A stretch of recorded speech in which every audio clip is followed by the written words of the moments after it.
हजारों ख्वाहिशें ऐसी कि हर ख्वाहिश पे दम निकले।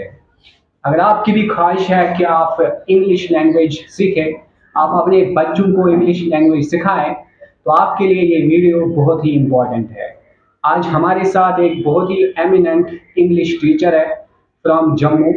इनसे हम बात करेंगे कैसे हम इस इंग्लिश लैंग्वेज को सीखेंगे, कौन से स्टेप्स लेने हैं। आइए इससे बात करेंगे। Welcome sir. Thank you Irfan साहब, आपने मुझे मौका दिया है सर यहाँ सबसे पे आने के लिए, और मैं आपका बहुत ही तहे दिल शुक्रिया करता हूँ। Welcome sir. Thank you. Sir सबसे पहले जानना चाहेंगे, एक नया लर्नर इस लैंग्वेज में आया, सीखना चाहता है इस लैंग्वेज को, किस स्टेप से उसको सीखना चाहिए? देखिए इरफान साहब, इंग्लिश सीखने के बहुत सारे तरीके हैं। सबसे पहली बात है जो हमें इंग्लिश सीखने में मदद करता है वो है to remove your shyness. Yes. अगर आपके पास शाइनेस है, अगर आप शर्म करते हो, हिचकिचाहट रहा हो कि मतलब आपको बोलने में कोई प्रॉब्लम होती है कि आप, तो इसकी वजह से आप क्या करोगे कि आपके लिए एक ये बहुत बड़ा लूप होल आता है लर्निंग इंग्लिश के लिए। तो आपको जितना भी चाहिए, मैं सबसे बड़े पहली बात करूंगा अपने व्यूअर्स से ये पूछना चाहूंगा कि अगर आप इंग्लिश सीखना चाहते हैं, first of all you have to be brave enough, और आपको सब कुछ बातें छोड़नी है। वेदर आप ये मत सोचिए कि गलत हो रहा है, अच्छा हो रहा है, जो कुछ भी हो रहा है, आप you keep on speaking, keep on speaking. Language क्या हो रहा है, मैं आपको ये जरा सा इनको व्यूअर्स का बताऊंगा कि लैंग्वेज होता क्या है। इसके लिए language is a system of expanding your thoughts, your ideas, and making it the best formation of communication over within a particular country, within a particular state. ये होती है लैंग्वेज। लैंग्वेज को एक सिस्टमैटिकली आपको करना है। लैंग्वेज का नहीं तो, और अब आप हमें चूज करना है कि आप बात कर रहे थे हम कैसे लैंग्वेज को सीखें। लैंग्वेज बहुत सारी है, लेकिन जो प्रोमिनेंट ग्लोबल लैंग्वेज जो है वो है इंग्लिश। इसके लिए हमें क्या करना है, हमें एज अ लैंग्वेज उसको सीखना है। हमें ये नहीं बोलना है कि एक फॉर्मेशन या एक ऐसी चीज बनानी है सोसाइटी में कि नहीं मुझे इंग्लिश आती हो तो बस शायद मुझे लोग समझेंगे कि ये पता नहीं फला फला फला ये क्या है। इंग्लिश ऐसी नहीं सीखनी है। इंग्लिश आपको एक एनवायरनमेंट बनाना है। जैसे हम बात कर रहे हैं एक दूसरे के साथ, हमें एक ऐसा एमिनेंट एनवायरनमेंट बनाना है जहां कि हम फ्रीली बोल सकते हैं। बेशक आप कितना भी गलत बोलते हैं ये जरूरी नहीं है, because that is not our native language. हमारी ये इनहेरिटेड ऐसी लैंग्वेज नहीं है कि आप ऑटोमेटिकली आपके जीन से आपकी लैंग्वेज बनती है। अगर मैं आपसे पूछूं कि पहला स्टेप कौन सा उठाना चाहिए as a learner, as a beginner, तो आपका क्या राय है? मेरी सबसे बेस्ट सजेशन जो मैं अपने आप, ये जरूरी नहीं कि हर कोई इसको माने, लेकिन मेरी जहां तक पहुंच है, मैं सबसे बेस्ट आपको ये ऑप्शन देता हूं कि लैंग्वेज सीखने का बेस्ट तरीका है कि आप स्पेलिंग्स विकैबुलरी पोर्शन पे ध्यान दीजिए, विकैब को समझिए, और विकैबुलरीज को आप अच्छे तरीके से बोलने की वो प्रैक्टिस करिए।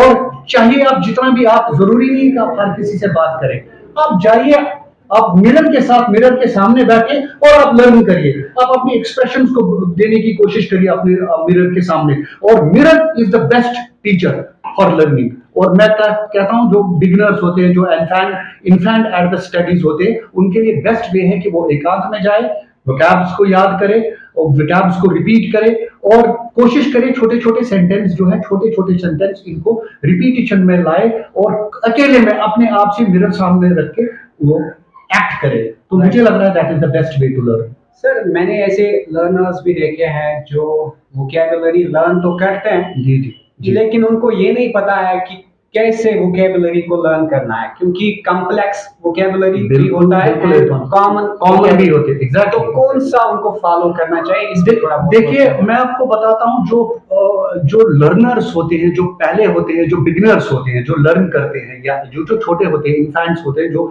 इंग्लिश सीखने की कोशिश करते हैं, मुझे लग रहा है कि जो at the infancy of teaching learning होगा, उसको पहले बेस्ट वे है कि वो कॉमन वोकैब्स को याद करें जो हम कॉमन लाइफ में यूज करते हैं। हाँ, कॉमन जो हमारी सोसाइटी के इर्द गिर्द घूमते हैं वही वोकैब्स याद करें। रहा सवाल जो ऑफिशियली होता है, जो क्लरिकल लैंग्वेज है, जो लिटरेटिक लैंग्वेज है, जो आप कोई और, जो आप कॉम्प्लेक्स जिसकी बात आप कर रहे थे, कॉम्प्लेक्स वोकैब्स की, वो पहले समझने की इतनी जरूरत नहीं है, बिकॉज वो थोड़ी बहुत ट्विस्टेड भी होते हैं। जब वक्त आएगा, आप वक्त के साथ, with the passage of time you will learn it easily. तो लैंग्वेज सीखना ऐसा डिफिकल्ट काम नहीं है। और हमें सबसे बड़ी बात है कि लैंग्वेज में, मैंने आपको जो पहले ही आपको बताया, मैंने सबसे पहले आपको ये बताया कि आपको इसके लिए शाइनेस जो है वो छोड़नी। ये आपको ये एक एसेंशियल मुझे लग रहा है टूल है लर्निंग के लिए सर। Yes sir. सर आजकल के हिसाब से आजकल के टाइम में इंग्लिश का क्या रोल है, कितना इम्पोर्टेंट है आजकल के बच्चों के लिए, बिजनेसमैन के लिए या दीगर जो हमारे यहाँ लोग रहते हैं उनके लिए? बहुत ही इरफान साहब आपने ये बहुत ही बढ़िया क्वेश्चन पूछा मेरे से।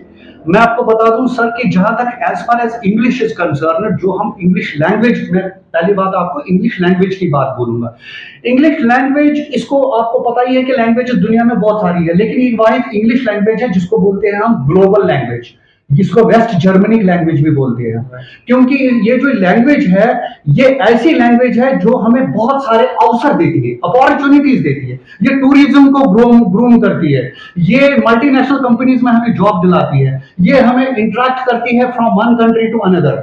क्योंकि ये सिर्फ पॉसिबल तभी है जब आप एक कॉमन मीडियम सीखोगे लैंग्वेज का, और ये कॉमन मीडियम जो है आजकल के दुनिया में वो है इंग्लिश। क्योंकि इंग्लिश ही ऐसी है जिसको साइंस, टेक्नोलॉजी और कॉमर्स के लिए, अगर आपको कोई बताएगा साइंस, टेक्नोलॉजी और कॉमर्स का बेसिक यूनिट क्या है, वो समझ लेना आजकल की दुनिया में है इंग्लिश। बाकी वो साइंस टेक्नोलॉजी आजकल आपको पता ही है हर मुल्क में अपने अपने तरीके से चलती है, लेकिन इन्होंने एक मीडियम इसके लिए रखा है जो हर किसी के लिए इजी हो जाएगा। तभी मैंने बोला है कि इसको वेस्ट जर्मनी भी बोलते हैं, ये ग्लोबल लैंग्वेज भी है, यूनिवर्सल लैंग्वेज भी बोलते हैं इसको। क्यों बोलते हैं? Because it gives benefit to all common people.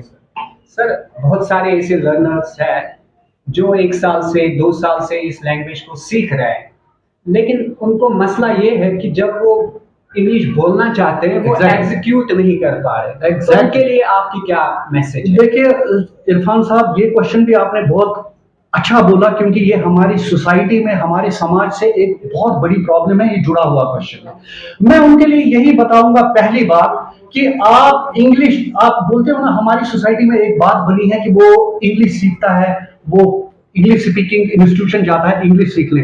मैं उनसे ये कहना चाहता हूं कि आप, ये हर किसी के बस की बात नहीं है कि वो इंग्लिश स्पीकिंग कोर्स करने के लिए जाएगा तो बस वो अंग्रेज बन गया, ऐसी बात नहीं है। जब तक आप प्रॉपरली खुद इसको एग्जीक्यूट नहीं करोगे, जब तक आप खुद इसको इनिशिएट नहीं करोगे, इनिशिएट तभी कर सकते हो जब आप शाइनेस छोड़ोगे, जब आप प्रैक्टिस करोगे, कॉमन वर्ड्स को सीखना शुरू करोगे, छोटे छोटे टॉपिक्स को आप घर में याद करिए, उनको रिपीट करिए, जो मैंने आपको बताया, छोटे छोटे डेफिनेशन, कुछ पॉइंट्स लिखिए, कुछ इंटरेक्शन लिखिए, आप कहाँ रहते हो, कुछ डिबेटिंग पॉइंट्स बताइए, इंग्लिश में 2-3 फ्रेंड्स आइए, वहां से आप एक ग्रुप डिस्कशन बनाइए, जीडीएस जिसको हम बोलते हैं। तो ये आपको घर में बैठ के आप अंग्रेजी सीख सकते हैं, आपको किसी इंस्टीट्यूशन की जरूरत नहीं पड़ेगी किसी इंस्टीट्यूशन में जाने की। Thank you very much, sir, for giving your precious time. Hope you also enjoyed this session. Thank you very much. Keep supporting this batch.